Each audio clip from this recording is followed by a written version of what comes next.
स्वागत है आप लोगों का एक बार फिर से संजीव सर के साथ इजी टू लर्न चैनल में। आज हम कंपटीशन के क्वेश्चंस को लेकर, प्रतियोगात्मक क्वेश्चनों को लेकर हम बात करेंगे। हम एक नई सीरीज शुरू कर रहे हैं रीजनिंग के क्वेश्चनों के लिए, जिसमें आज हम सबसे पहले कैलेंडर के बारे में पढ़ेंगे। मैं आपको बता दूं, हमेशा की तरह इस बार भी मैं बहुत ही सिंपल और आसान तरीकों से आपको समझाने जा रहा हूं। और कंपटीशन में कैलेंडर के क्वेश्चन जरूर आते हैं, जिनको करने में कभी कभी बड़े कंफ्यूज हो जाते हैं या टाइम कंज्यूम कर देते हैं। आज हम कैलेंडर के बारे में ही जानेंगे, लेकिन बहुत ही आसान तरीकों से। मैं तुम्हें बेसिक बात से इन्हें बताने जा रहा हूं। हम शुरुआत करेंगे छोटी सी छोटी चीजों से, जिससे कि जिनको बेसिक भी नहीं पता वो भी उनका क्लियर हो जाए। उसके बाद फिर हम शॉर्टकट तरीकों से इन क्वेश्चनों को कैसे सॉल्व करेंगे वो हम जानेंगे, कि बहुत ही आसानी से बिल्कुल फिंगर टिप्स पर आप इजीली उनको सॉल्व कर पाओ। तो सबसे पहले देखते हैं बेसिक बातें क्या क्या है। देखो, बेसिक बातों में जब हम बात करते हैं कैलेंडर की, तो कैलेंडर क्या होता है? कैलेंडर जब आप देखते हो तो कैलेंडर में हमें क्या दिखाई देता है? हमें कैलेंडर में दिन, सप्ताह, महीने और वर्ष ये दिखाई देते हैं। तो कैलेंडर दिन, हफ्ते, महीने, वर्ष, इन्हीं के बीच में संबंध बताने का एक साधन है। तो इसी के द्वारा हम दिनों में, हफ्तों में एक रिलेशन बनाते हैं। तो शुरुआत करते हैं पहले वर्ष से। तो वर्ष क्या होता है? देखो, साल का पता कैसे चलता था पहले कि साल हो गया? तो साल के लिए क्या कैसे आइडिया लगा इसका? तो उसके लिए बेसिक था, एक बेस लिया इन्होंने कि अर्थ सन के चारों तरफ एक राउंड लगाने में जितना टाइम लेगी उसको एक वर्ष कहा जाएगा, उसको 1 सोलर डे कहा जाएगा। तो एक साल वहां से। अब अर्थ सन के चारों तरफ एक राउंड लगाने में 365 दिन का टाइम ले लेती है। हमने एक वर्ष बोला तो एक वर्ष का टाइम लिया, ठीक है। एक वर्ष को इक्वल 365 दिनों में बांट दिया गया, लेकिन ऐसा बांटने पर 6 घंटे हमारे फिर भी बच गए। तो एक साल के अंदर 365 दिन और लगभग 6 घंटे का समय होता है। मतलब अर्थ एक राउंड लगाने में 365 दिन और लगभग 6 घंटे का समय ले लेती है। ठीक, तो हम कह सकते हैं कि एक वर्ष में 365 दिन होते हैं। तो ये एक हमारा साधारण वर्ष हो गया, एक सिंपल का ईयर। तो एक सिंपल ईयर में, एक साधारण वर्ष में 365 दिन हम लेते हैं। ठीक, तो एक वर्ष में 365 दिन या 52 सप्ताह होते हैं। अब सप्ताह क्या होता है? देखो, 7 दिन के समय को हम एक सप्ताह बोलते हैं। 7 दिन को एक सप्ताह या 1 वीक या एक हफ्ता। इसी तरह हफ्ते मिलकर बनाते हैं महीने। ठीक, वर्ष में 12 महीने होते हैं। महीनों के नाम आपको पता ही है, जैसे जनवरी, फरवरी, मार्च, अप्रैल, मई, जून, जुलाई, अगस्त, सितंबर, अक्टूबर, नवंबर, दिसंबर। तो ये हमारे पास 12 महीने हैं। हर महीने में 4 सप्ताह होते हैं। देखो, एक साल में 365 दिन थे। इन 365 दिनों को इन 12 महीनों में डिस्ट्रीब्यूट कर दिया। जैसे जनवरी में, तो जनवरी में 31 दिन, 365 में से 31 दिन हमने जनवरी को दे दी। फरवरी में नॉर्मली 28 दिन होते हैं। कभी कभी इसमें 29 दिन भी हो जाते हैं। और कभी मार्च में 31 दिन, अप्रैल में 30, मई में 31, जून में 30, जुलाई में 31, अगस्त में भी 31, सितंबर में 30 दिन, अक्टूबर में 31, नवंबर में 30 दिन और दिसंबर में 31 दिन। तो इस तरीके से दिनों को हमने डिस्ट्रीब्यूशन कर दिया। अब बात आई थी कि यहां पे 29 दिन की बात आई कि 29 दिन कब होंगे और क्यों होंगे? तो क्यों होंगे वाली बात पहले करते हैं। मैंने बताया था कि अर्थ एक राउंड लगाने में 365 दिन का टाइम ले लेती है, लेकिन 365 दिन साथ में लगभग 6 घंटे का समय, तो लगभग 6 घंटे का समय एक्स्ट्रा हो जाता है। लेकिन हमने केवल 365 दिन ही लिए, 6 घंटे बच के रह गए। अब क्या करा हमने? अब आगे एक राउंड पूरा हुआ, 6 घंटे का टाइम बच गया।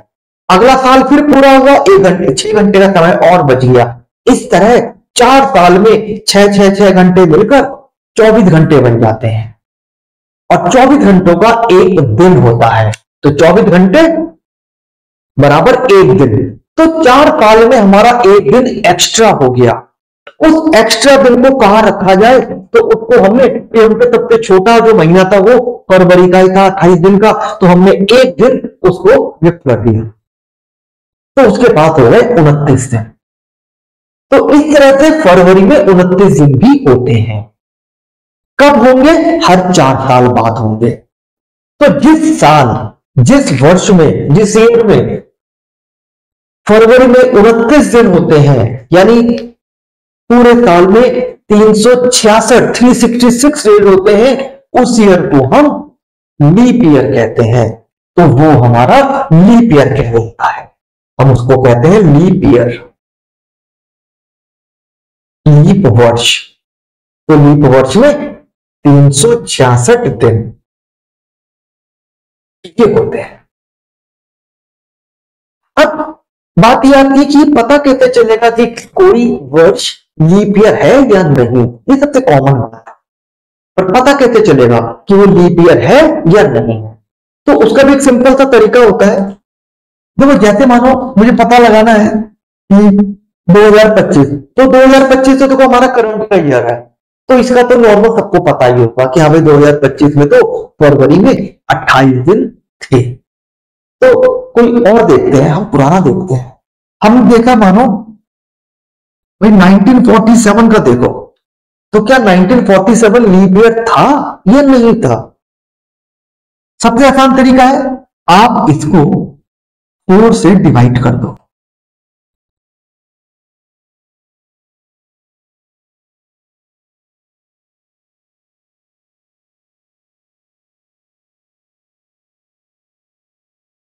डिवाइड कर दिया, लेकिन डिवाइड पूरा नहीं हुआ, यहां पे तो रिमाइंडर बच गया। तो रिमाइंडर बच गया, अगर शेष बच जाए, पूरा पूरा विभाजित ना हो, तो जो साल पूरा पूरा विभाजित नहीं होता वो हमारा साधारण वर्ष होता है। तो हम उसको बोलते हैं साधारण वर्ष। तो वो हमारा साधारण वर्ष, यानी कि ऑर्डिनरी डे, ऑर्डिनरी ईयर। और जो साधारण वर्ष होगा उसमें 365 दिन होंगे, तो उसमें 365 दिन होते हैं। जैसे अब कोई और अगर मैं देखूं, मानो मैंने देखा 1836, भाई 1836, 1836 को हमें चेक करना है कि ये लीप ईयर है या नहीं। तो हमने इसको भी 4 से डिवाइड करके देख लिया।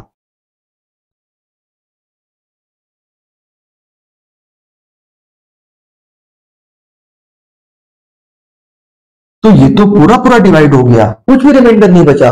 तो इसका मतलब 1836 ये लीप ईयर था। लीप ईयर था मतलब 1836 की फरवरी में 29 डेज थे। तो जिस वर्ष को 4 से डिवाइड करने पर पूरा पूरा डिवाइड हो जाए वो लीप ईयर, और जो नहीं हो वो हमारा साधारण वर्ष। यही बात क्लियर है? इसी में एक और बात भी बता देता हूं। कभी कभी हमारे पास एक आते हैं शताब्दी लीप ईयर। शताब्दी, शताब्दी कहते हैं 100 वर्ष के समय को। तो शताब्दी वर्ष जैसे कि मानो 1900, 2000, 1800, 1700, 1600, तो ये हमारे शताब्दी वर्ष कहते हैं। जो शताब्दी वर्ष 400 से विभाजित हो जाए, ध्यान रखना, ये बात नोट कर लेना। तो जो शताब्दी वर्ष यानी 100 वाला 400 से डिवाइड हो जाए वो हमारा शताब्दी लीप ईयर कहलाता है। जैसे इसको डिवाइड करोगे 400 से तो ये डिवाइड नहीं होगा, ये हो जाएगा, ये नहीं होगा, ये भी नहीं होगा, ये हो जाएगा। तो हम इसको बोलते हैं शताब्दी लीप वर्ष। तो ये भी हमारा शताब्दी लीप वर्ष, और हर लीप वर्ष का हमें पता ही है उसमें 366 दिन होते हैं। ठीक, अभी देखो एक बात हम और करते हैं, एक हफ्ता में होते हैं 7 दिन। पहला दिन हमेशा हम सोमवार लेते हैं, सोमवार, दूसरा मंगल, फिर बुध, गुरु या बृहस्पतिवार,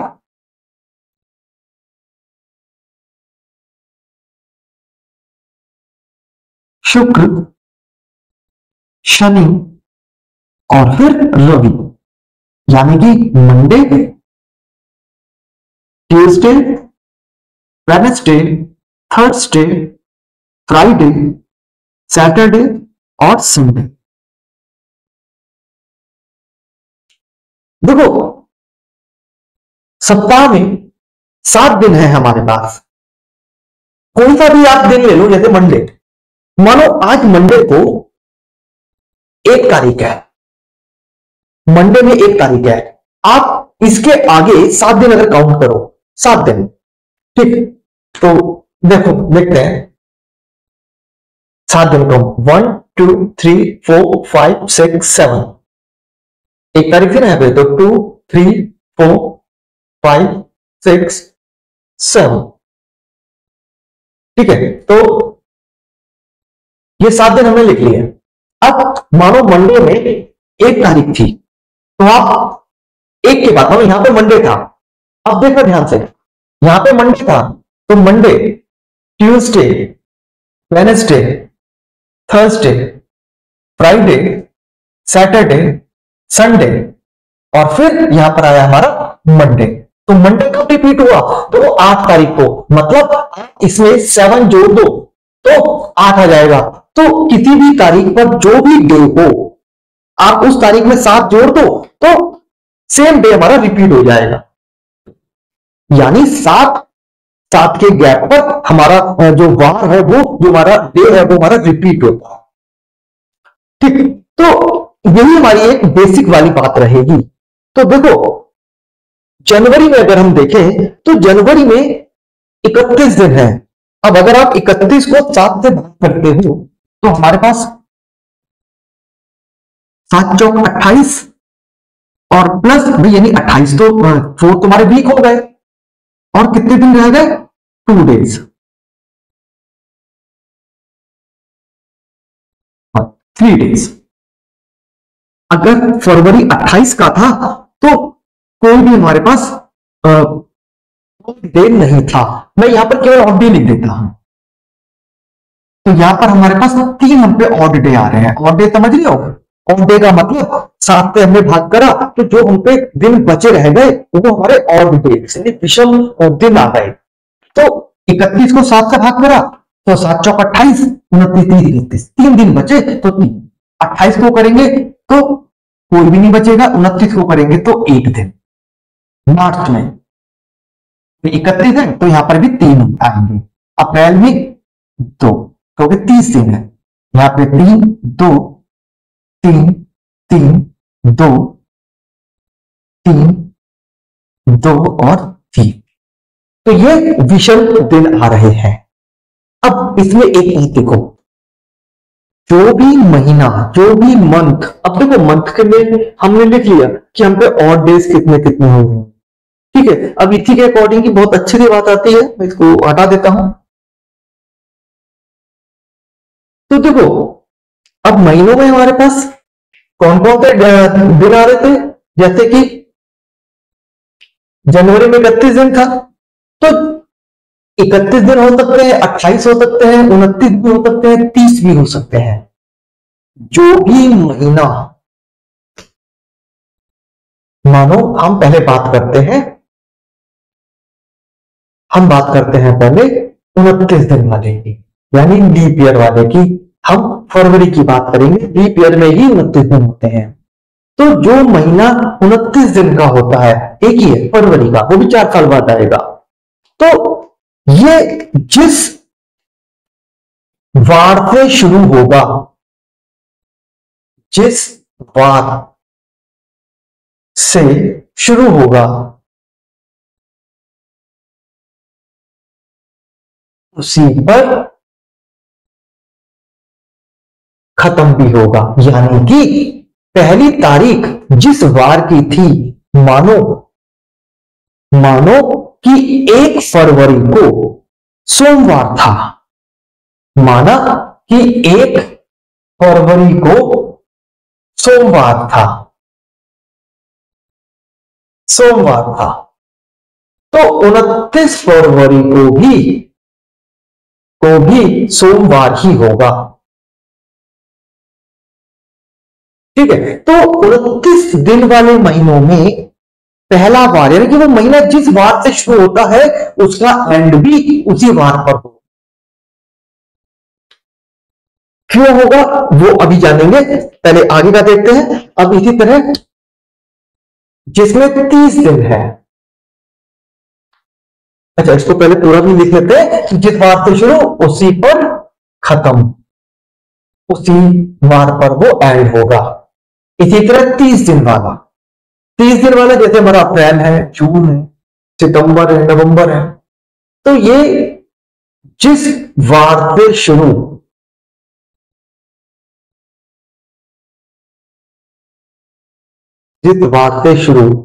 तो उससे अगले वाले वार पर खत्म होता है,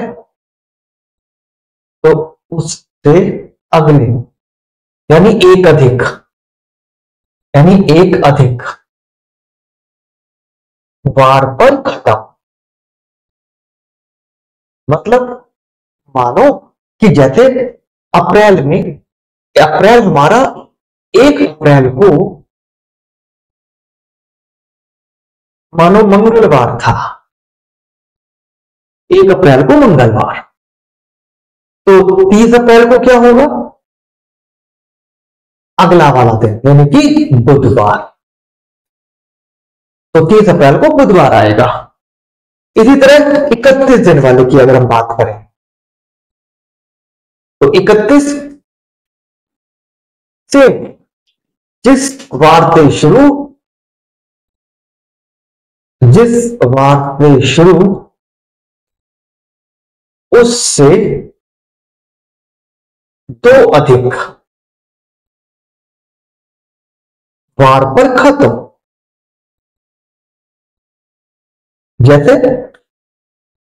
जैसे मानो हमने माना कि भाई हमारा जो जनवरी है वो मानो 1 जनवरी मानो शुक्रवार था। अगर 1 जनवरी को शुक्रवार था और जनवरी में 31 दिन होते हैं, तो आखिरी वाली तारीख यानी खत्म कब होगा, यानी 31 जनवरी को, तो 31 जनवरी को कौन सा डे होगा, 2 अधिक कर देंगे, शुक्रवार है तो शनि रवि, तो वो होगा रविवार।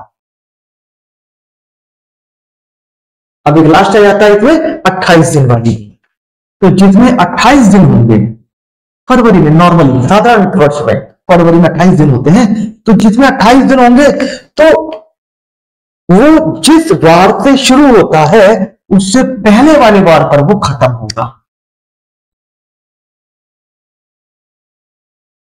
जिस वार से शुरू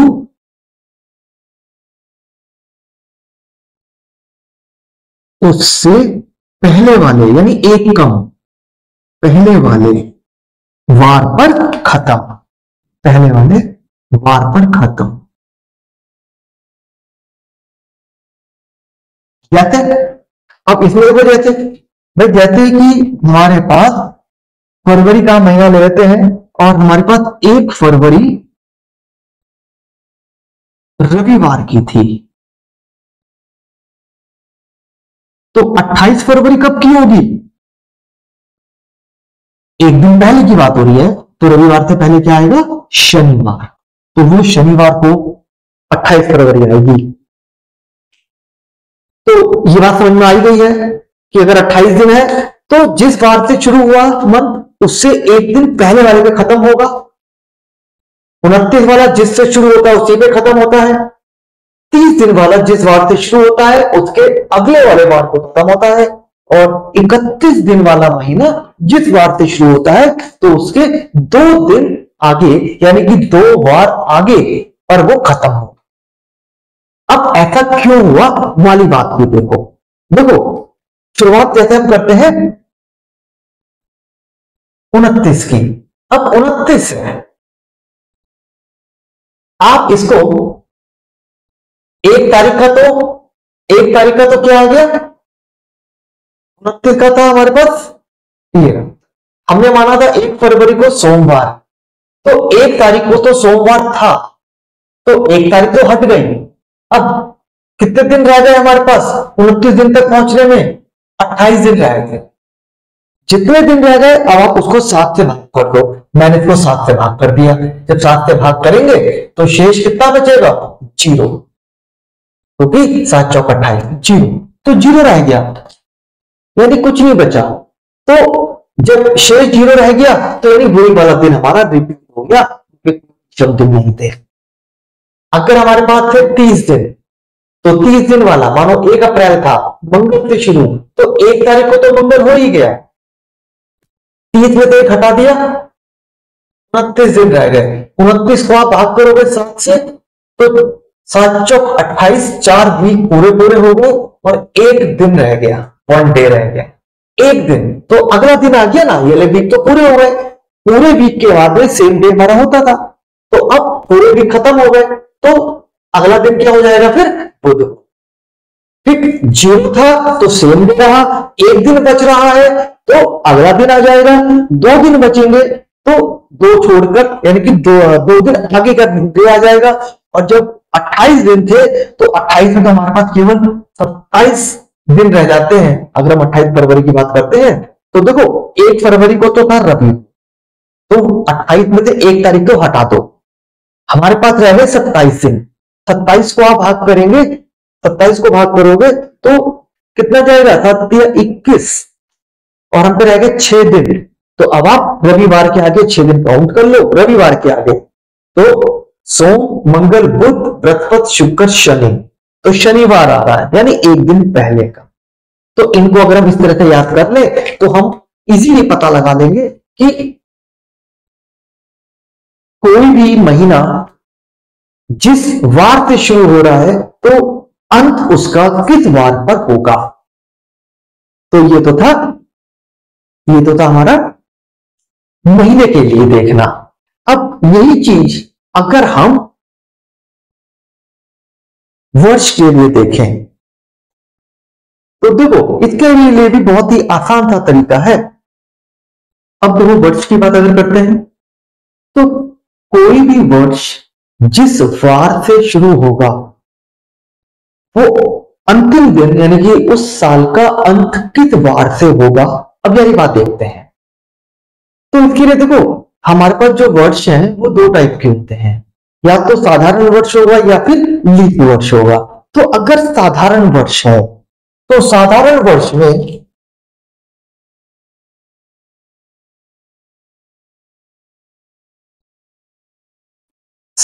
वर्ष में होते हैं 365 दिन। तो साधारण वर्ष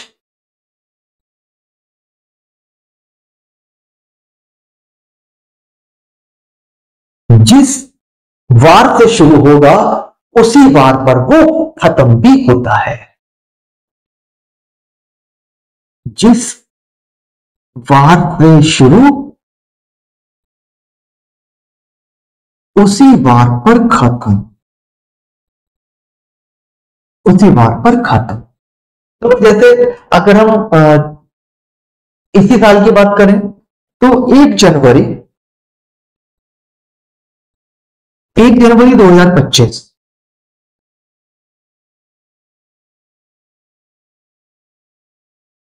इसमें बुधवार था, तो 31 दिसंबर 25 को क्या होगा। तो हमने देखा 2025 ये तो है साधारण वर्ष। साधारण वर्ष है तो जिस वार से शुरू उसी पे खत्म। तो बुधवार पर ही ये खत्म होगा। तो 31 दिसंबर को बुधवार हो। तो जो भी साधारण वर्ष हो वो जिस बार से शुरू होते हैं उसी पर खत्म हो। फिर बात आती है लीप वर्ष की। लीप वर्ष, देखो लीप वर्ष में एक दिन ज्यादा होता है, 366 दिन है। तो जो लीप वर्ष है वो जिस वार से शुरू होगा उसके अगले वाले, उसके नेक्स्ट वाले वार पर खत्म होगा। उससे अगले या एक अधिक कह सकते हैं वार पर खत्म होगा। जैसे जैसे कोई लीप ईयर ले लेते हैं भाई, जैसे 2024 था हमारा, तो 1 जनवरी 2024 को, तो 1 जनवरी 2024 को क्या था, हमने मान लिया कि वहां पे मंडे था, सोमवार था, सोमवार था, मंडे था। तो 31 दिसंबर 24 को क्या होगा, एक दिन छोड़कर अगला, यानी कि मंगलवार। नेक्स्ट है साधारण में तो जिस वार से शुरू उसी पर खत्म होगा, और लीप ईयर जिस वार से शुरू उसके अगले वाले वार पर खत्म होता है। ठीक है, अब ऐसा क्यों होता है, तो देखो जैसे साधारण साल था 365 दिन का, 365, इसको जब आप 7 से भाग करते हो, तो मैंने शुरू में भी बताया था कि जब 7 से भाग करते हैं तो यहां पर 52 तो वीक आ जाते हैं और 1 डे रह जाता है। तो ये जो हमारा 1 डे रह गया ये हमारा ऑड डे थी। ठीक, तो जब मेरे को 365 दिन का पहला दिन बुधवार है, अब 31 दिसंबर को निकालना है, तो पूरे 365 में से एक दिन तो हट गया हमारा, क्योंकि पहली तारीख का तो हमें दे ही रखा है। तो बचे 364, 364 को भाग करेंगे तो पूरे 52 वीक बनेंगे, यानी वही बार रिपीट हो जाएगा, वही डे हमारा रिपीट हो जाएगा, क्योंकि और डे कुछ नहीं बच रहे हैं। इसी तरह जो लीप वर्ष होगा, तो लीप वर्ष 366 दिन का होता है। हम अगर 1 जनवरी 24 को सोमवार था, तो आप पूरे 366 में से एक दिन हटा दो, 65 बचते हैं, तो हम पे एक दिन बचा रह जाएगा। तो जब एक दिन बचता है तो यानी अगला वाला दिन आप काउंट करोगे तो सोमवार था तो मंगलवार हो गया। तो इस तरह से हम किसी भी वर्ष का निकाल सकते हैं कि पहली तारीख को अगर कोई देगा तो बाद में कितना होगा। इसी में एक चीज और भी ध्यान रखने की होती है हमारे को, देखो एक क्वेश्चन में कॉमन है जो बार बार पूछते हैं, जैसे हमारा हम बात करते हैं कि भाई कौन सा ईयर चल रहा है, तो हम बोलते हैं जैसे 2025 चल रहा है, तो 2025 क्या ये ईसवी होता है, ईसवी 2025 ईसवी है ना। हम टाइम पीरियड को दो बात में बात लेते हैं, ईसा पूर्व या ईसवी, ईसा के बाद।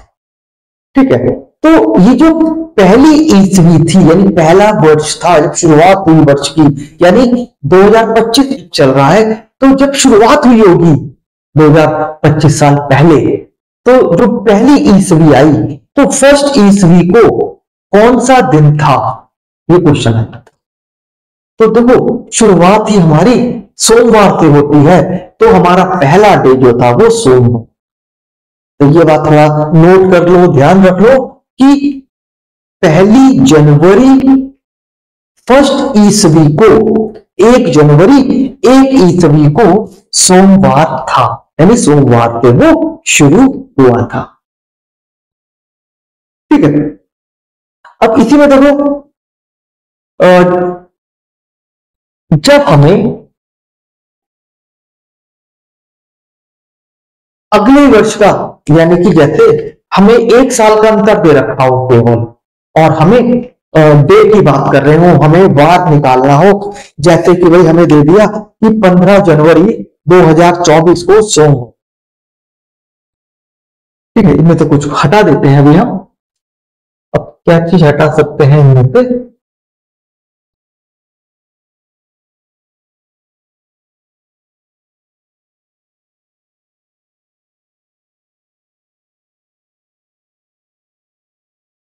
तो वो जैसे 15 जनवरी 2024।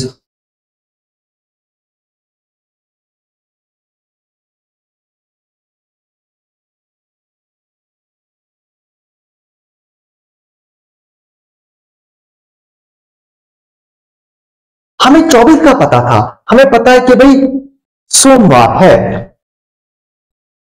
24 जनवरी को सोमवार था। तो बताओ, हमें पता था 15 जनवरी 2024 को सोमवार था, तो 15 जनवरी 2025 में कौन सा दिन होगा? अब ये कैसे पता लगाए? देखो, अगर हमारे पास साधारण वर्ड होते हैं, साधारण वर्ड मतलब जैसे कि मानो अगर अब ये जनवरी 26 का पूछ लेते हैं, तो मैंने लगातार दे दिया, इसमें साधारण भी आएगा और लीप वर्ड भी आएगा। तो भाई 15 जनवरी 2024 को सोमवार था, तो जनवरी 25 में कौन सा डे होगा? अब जनवरी 24 तो हमारा लीप वर्ष है, ठीक। तो लीप वर्ष के लिए अलग बात आ जाती है। लीप वर्ष में 2 दिन हमारे विषम दिन होते हैं, साधारण वाले में 1 दिन विषम दिन होता है। तो जब अंतर 1 दिन का हो, जब अंतर 1 दिन का हो, तो अगला वाला वार हमारा काउंट होता है। और जब लीप वर्ष होगा, तो जो 1 साल का जो अंतर आ रहा है, उसमें 2 दिन का अंतर आएगा। मतलब सोमवार था तो बुधवार, क्योंकि लीप वर्ष है 24। तो जब 24 लीप वर्ष है, तो जब हमें अब 24 के बाद 25 में निकालना है, दिन वही है 25 जनवरी, ये भी 25 जनवरी। तो बस आप देखो, आपने देखा कि 1 लीप वर्ष आ रहा है, 1 लीप वर्ष का मतलब 2 दिन। तो आप सोमवार के आगे 2 दिन काउंट कर लो, सोम के आगे मंगल को। अब 25 के बाद 26 में निकाल रहे हैं, तो ये तो लीप वर्ष है ही नहीं। तो जब लीप वर्ष नहीं होगा, साधारण होगा, तो हम 1 दिन आगे बढ़ेंगे, तो बुधवार के बाद आ जाएगा हमारा गुरुवार या बृहस्पति,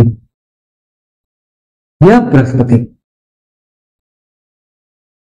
तो इस तरीके से हम वर्षों का जब डिफरेंस होता है, तो हम वार को निकाल सकते हैं। इसी में और अलग अलग टाइप के क्वेश्चन हम करेंगे। देखो, एक बहुत ही खास क्वेश्चन आता है, वो बहुत ही इंपॉर्टेंट भी है, अधिकतर आता है, और इस क्वेश्चन को करने में हम अपना टाइम बहुत ज्यादा लगा देते हैं। क्वेश्चन है कि 15 अप्रैल 2010 को कौन सा दिन था? अब 15 अप्रैल का मतलब ये नहीं है कि हर बार यही क्वेश्चन आएगा, तो दिन कोई सा भी हो सकता है। ये पूछ सकते हैं कि बताओ 24 जनवरी 2025 को कौन सा दिन था? इस तरह से कोई सा भी दिन पूछ सकते हैं, किसी भी वर्ष का पूछ सकते हैं। तो इसको सॉल्व करने के लिए एक ट्रिक है हमारे पास। मैं पहले उस ट्रिक के लिए आपको बताऊं तो कुछ हमें एक कोड हमें ईयर का याद रखना पड़ेगा, वो मैं लिख देता हूं। तो देखो, चाहे किसी भी साल का निकालें, तो मैं एक बेसिक से तुम्हारे को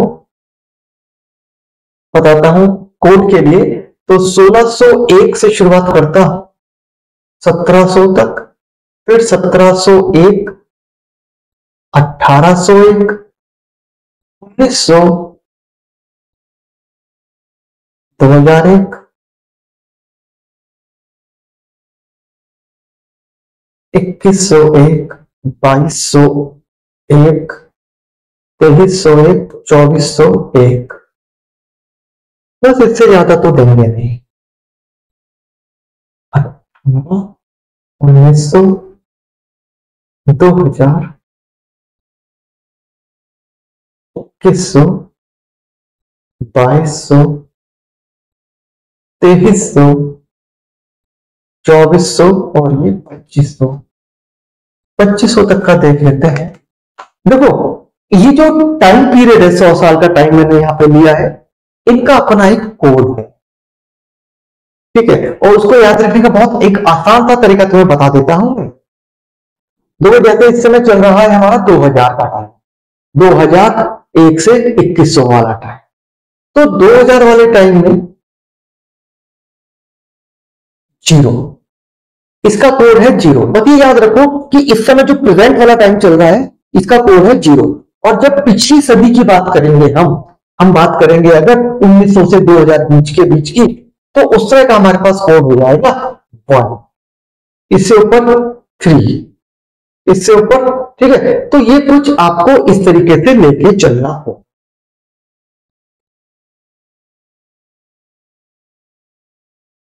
बात समझ आ रही है? तो हम इस तरीके से लेके चलेंगे। तो ये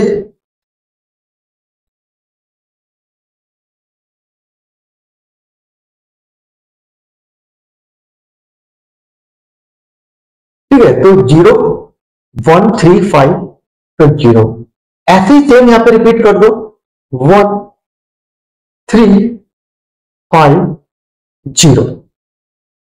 बहुत आसान है। ध्यान क्या रखना है, इस समय का जो ईयर चल रहा है, तो इस समय जैसे 2025 है तो 2025 तो इनके बीच में आएगा, है ना।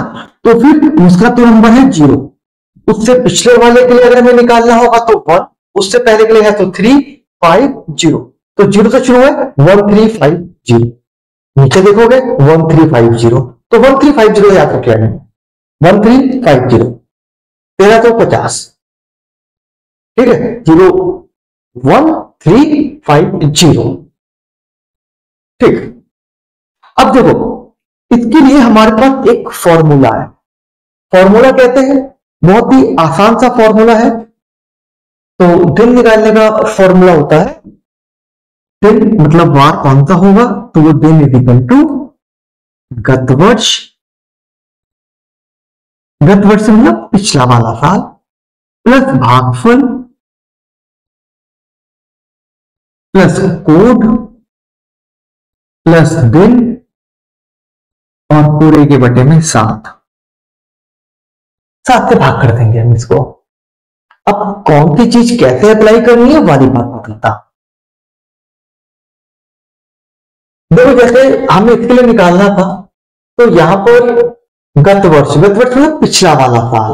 अब पिछले साल की बात अगर करें तो 2010 है, तो 2010 से पहले का क्या होगा 9, तो हमें लास्ट की बार 2 डिजिट लेनी है, तो हमने ले लिया 0, तो 9।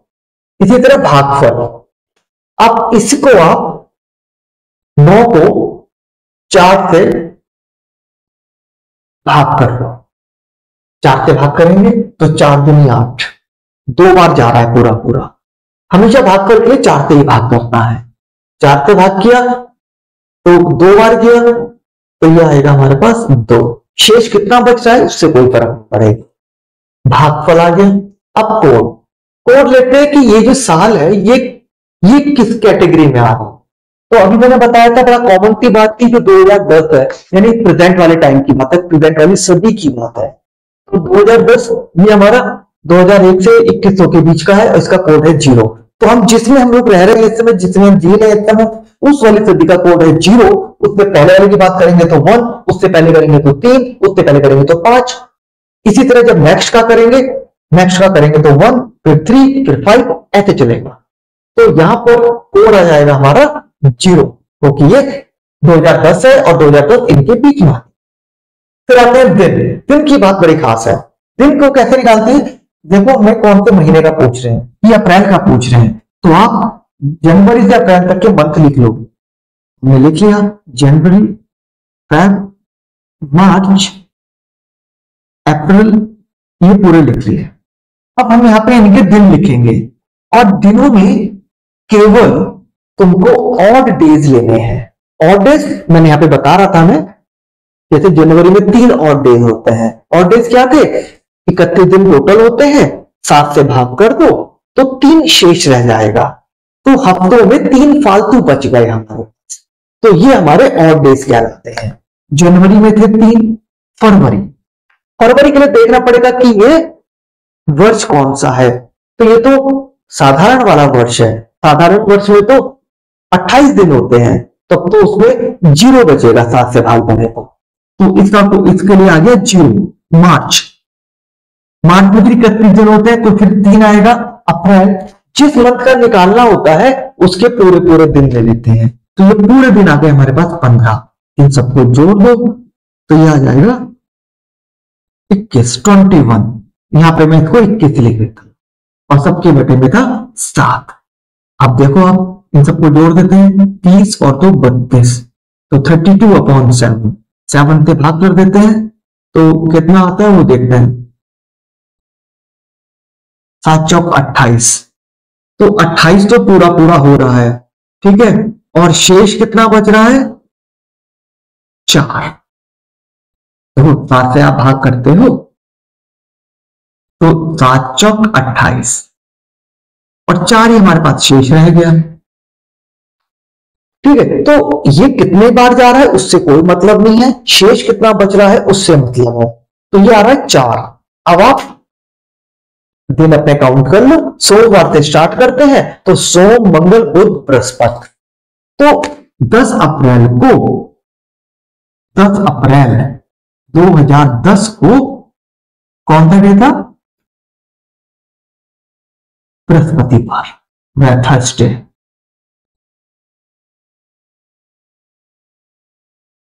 तो इस तरीके से हम किसी का भी फाइंड कर सकते हैं। आप लोग इसको करके देखना, कहीं पे कोई डाउट आता है तो मुझसे पूछ सकते हो, आप कमेंट बॉक्स में आप लिख देना, मैं उसका आंसर तुरंत दूंगा। एक काम और कर सकते हैं, आप लोग अपनी अपनी डेट ऑफ बर्थ का डे निकाल के दिखाना और मेरे को कमेंट बॉक्स में अपनी डेट ऑफ बर्थ और साथ में कौन से वार में आपका जन्म हुआ था आप वो लिख के भेजना।